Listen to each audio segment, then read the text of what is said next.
রাজনৈতিক প্রতিশোধ নয়। শেখ হাসিনার এই রায় বাংলাদেশের ন্যায় বিচার। আমরা সেই ন্যায় বিচারের জন্য জুলাই আগস্টে রাজপথে নেমেছিলাম।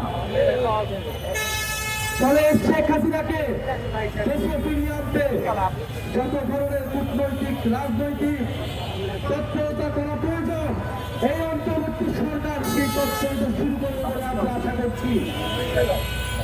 আমরা দেখতে পাচ্ছি যে নির্বাচনকে সামনে রেখে রাজনৈতিক দলগুলো নানা ধরনের তৎপরতা শুরু হয়েছে।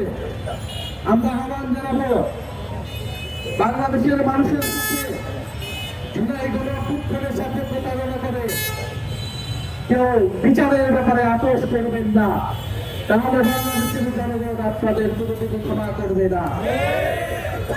যে এই রায় যাতে অবিলম্বে অতি দ্রুততার সহিত কার্যকর করা হয়, কারণ রায় কার্যকরের মধ্য দিয়ে বাংলাদেশের মানুষ ইনসাফ পাবে।